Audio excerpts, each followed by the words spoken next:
E aí galera, eu sou o Vitor Santos, sou residente pedagógico e eu vou ajudar o professor Mário na disciplina de Ciências.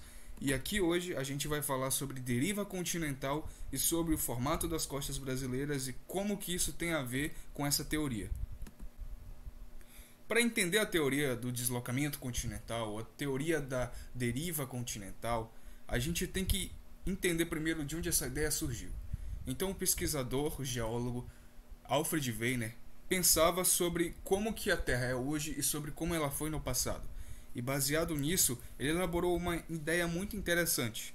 Ao observar que a costa dos continentes parecia se encaixar, como a gente pode ver aqui, a costa do Brasil, a costa da América do Sul e a costa da África, o lado leste, pareciam se encaixar perfeitamente, e isso se repetia nos outros continentes. Então ele entendeu que talvez no passado esses dois continentes foram juntos, ou em algum momento foram a mesma porção de terra. Baseado nisso, ele fez várias formulações que diziam que a Terra antes era um grande continente. Só que essa ideia não foi muito bem aceita pelos geólogos da época e ele foi ridicularizado. Infelizmente, Weber, ao tentar provar sua teoria e ao viajar para vários lugares do mundo para coletar dados, em uma dessas viagens ele acabou morrendo de hipotermia na Groenlândia e acabou nunca comprovando sua teoria em vida. Vamos entender então sobre do que a teoria é feita e sobre quais são as coisas que ela diz pra gente. A teoria diz que antes existia um supercontinente, todos os continentes do mundo eram um só, e esse continente era chamado de Pangeia. E com o passar do tempo, mais precisamente 250 milhões de anos atrás, esse continente começou a se dividir, formando dois grandes continentes, a Laurásia e a Gondwana. Esses dois continentes eram grandes porções de terras que começavam a se separar aos poucos e a formar os continentes que a gente conhece hoje. E para responder a essas várias questões, foram necessários vários estudos de várias ciências diferentes. Então aqui a gente tem geologia, geografia, biologia, todas essas ciências juntas tentaram responder e embasar a teoria de Weber. Com o passar do tempo, um sonar americano conseguiu captar que em alguns lugares da costa da América e da Europa haviam minerais parecidos, e a biologia acabou detectando que existiam espécies de fósseis bem similares em cada um desses lugares.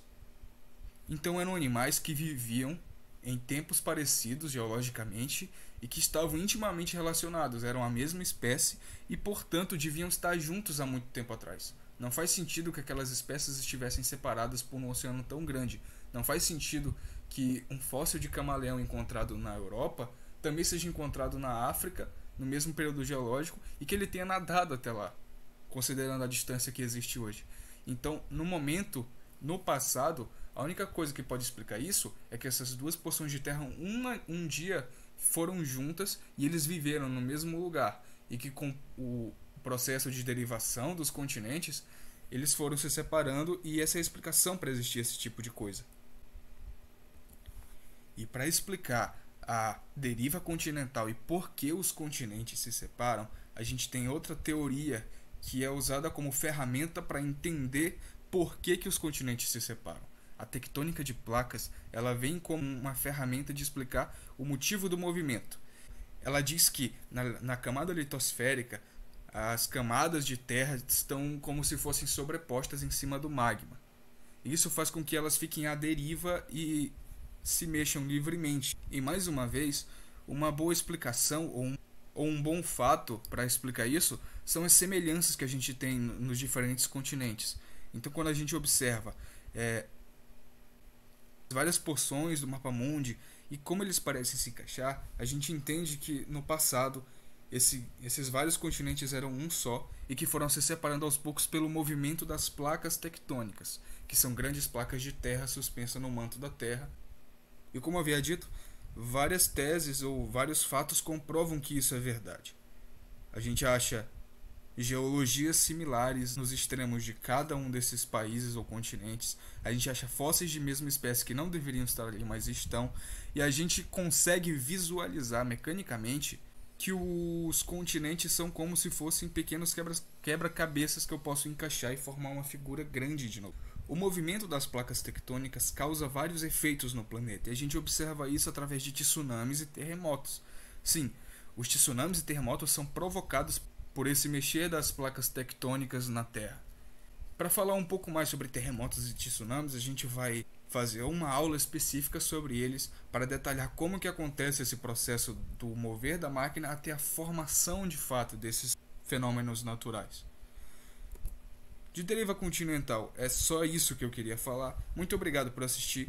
Dúvidas ou qualquer tipo de comentário sobre placas tectônicas e sobre a Terra, a gente vai estar disponível nos grupos de WhatsApp.